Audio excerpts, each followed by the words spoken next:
આગામી દિવસોમાં રાજ્યના કેટલાક વિસ્તારના વાતાવરણમાં મોટો પલટો આવશે। હવામાન નિષ્ણાત અંબાલાલ પટેલે આગાહી કરી છે। અંબાલાલે અનુમાન લગાવ્યું કે 14 એપ્રિલ સુધી વાતાવરણમાં પલટો આવશે। ગરમી ઘટતા આંધી વંટોળનો પ્રકોપ શરૂ થશે।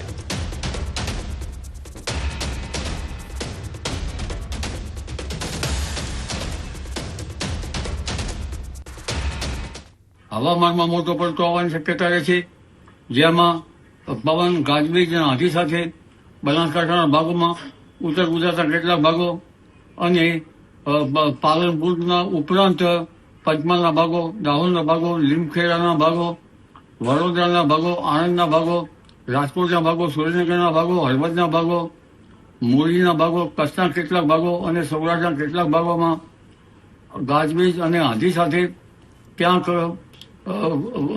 હળવા છાંટાછૂટી કે વરસાદ થઈ શકે છે। હવામાનમાં પણ ઘણો પલટો આવશે। ભારે આંધી વંટોળનું પ્રમાણ વધશે અને સામાન્ય રીતે મધ્ય ગુજરાતના ભાગોમાં, અમદાવાદ, ગાંધીનગર વગેરે ભાગોમાં પણ પવનનું જોર રહેશે અને કેટલાક ભાગમાં સામાન્ય પવન 10 કિલોમીટરનો અને આંચકાનો પવન લગભગ 40 કિલોમીટર પ્રતિ અવરનો રહેવાની શક્યતા રહેશે।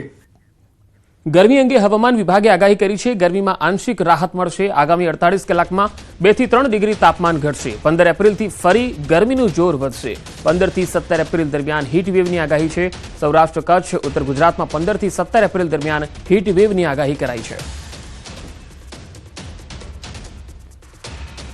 आज का जो पूर्वानुमान है, आने वाला अगले 7 दिन तक का वेदर शुष्क रहेगा और जो तापमान में 2 से 3 डिग्री सेंटीग्रेड टेम्परेचर डाउन होएगी और जो अगले 2 दिन तक उसके आगे लेकिन फिर ग्रेजुअल राइज रहेगी 2 से 3 डिग्री सेंटीग्रेड अगले उसका आगे 2 से 3 दिन के आगे, मतलब 11-12 तक आपका 2 से 3 डिग्री सेंटीग्रेड डाउन होएगी, फिर ग्रेजुअल राइज होगी 2 से 3 डिग्री सेंटीग्रेड। और हम 15, 16, 17 अप्रैल को फिर हीट वेव का वार्निंग दे रहा है आइसोलेटेड प्लेसेस में, सौराष्ट्र, कच्छ और गुजरात रीजन के जो नॉर्दर्न क्षेत्र है उसमें दे रहा है। इसमें जो डिस्ट्रिक्ट हमारा अभी बोर्ड है, सौराष्ट्र कच्छ में कच्छ आ रहा है और जो उत्तरीय गुजरात क्षेत्र की बनासकांठा, साबरकांठा है 15 तारीख को और 16 को उसके साथ फिर राजकोट भी ऐड हो रहा है। જામનગરમાં ભર ઉનાળે ડેમમાંથી પાણી છોડાયું। ઊંડ એક ડેમમાંથી પાણી છોડાયું। ડેમના 5 દરવાજા ખોલવામાં આવ્યા। ઉનાળા દરમિયાન ગ્રામ્ય વિસ્તારના ચેક ડેમો ભરવા પાણી છોડાયું। ડેમમાંથી પાણી છોડાતા ડેમ સાઇટ પર પોલીસ પ્રોટેક્શન ગોઠવવામાં આવ્યું। બનાસકાંઠામાં પાણીને લઈને ખેડૂતોના દેખાવ। ખેડૂતો ઢોલ નગારા સાથે પહોંચ્યા પ્રાંત કચેરીએ। દિયોદર અને લાખણી તાલુકાના ખેડૂતોની માંગ છે। સુજલામ સુફલામ કેનાલમાં પાણી છોડવાની માંગ છે। સિંચાઈના પાણી માટે દિયોદર પ્રાંત કચેરી ખાતે દેખાવો થયા। પાણી છોડવાની માંગને લઈ ખેડૂતોએ લગાવ્યા નારા। દિયોદર અને લાખણી તાલુકાના ખેડૂતોએ પ્રાંત અધિકારીને આવેદનપત્ર આપી રજૂઆત કરી હતી।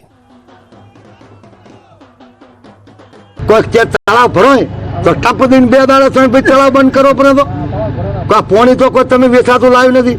અટલ ભુજલના તળાવ ગાળવાના પૈસા છે પડ્યા।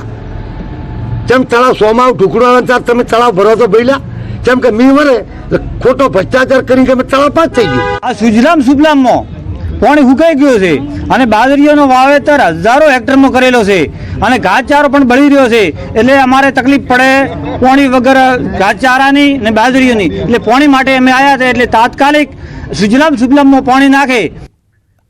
ઊંઝા એપીએમસીમાં માલ લઈને આવતા ખેડૂતો પોલીસથી પરેશાન થયા। ખેડૂતો રાજસ્થાનથી જીરું, વરિયાળી, ઈસબગુલનો પાક લઈ ઊંઝા વેચાણ કરવા આવતા હોય છે, ત્યારે ખેડૂતોને આરટીઓ અને પોલીસ દ્વારા ચલણ આપવામાં આવે છે અથવા તો તેમની પાસેથી એન્ટ્રી ફી માંગવામાં આવે છે।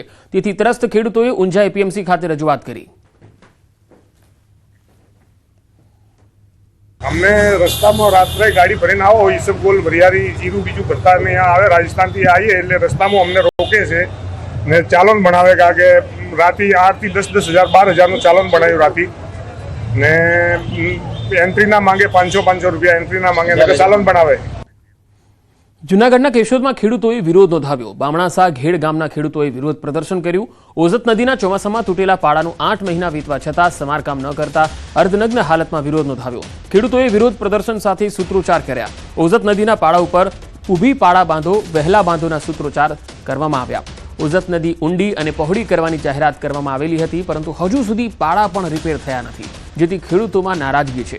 ચોમાસું પણ ફરી નજીક આવે છે ત્યારે તૂટેલા પાળા રિપેર કરવામાં નહીં આવે તો ખેડૂતોની જમીન પર પાણી ફરી વળશે અને ખેડૂતોના પાકને પણ મોટા પાયે નુકસાન થશે. નદીના તૂટેલા પાળા વહેલી તકે રિપેર થાય તેવી ખેડૂતોની માંગ છે.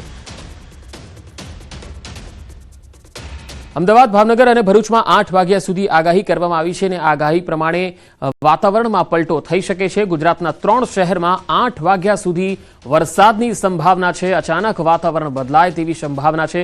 જોકે આપણે થોડીવાર પહેલા જોયું કે ભાવનગરમાં તો બપોર બાદ વાતાવરણ પલટાયું અને ભાવનગર શહેર અને આસપાસના અનેક વિસ્તારોમાં વરસાદ પણ શરૂ થઈ ગયો હતો અને ગરમીથી લોકોને રાહત મળી ગઈ. પરંતુ અમદાવાદમાં પણ આજે 8 વાગ્યા સુધીમાં માવઠું થઈ શકે છે. 3 શહેરો છે ગુજરાતના જેમાં રાત્રે 8 વાગ્યા સુધીમાં કમોસમી માવઠાની સંભાવના છે. અમદાવાદ અને ભાવનગરમાં તેમજ ભરૂચમાં પણ વરસાદની સંભાવના આજે વ્યક્ત કરવામાં આવેલી છે. રાત્રે 8 વાગ્યા સુધીમાં આ 3 શહેરમાં વરસાદ થઈ શકે છે. સુરતમાં ફરી એક શાળાની મનમાની સામે આવી. પાંડેસરા વિસ્તારથી ચોંકાવનારો મામલો સામે આવ્યો. આરટીઈ હેઠળ પ્રવેશ મેળવેલ વિદ્યાર્થી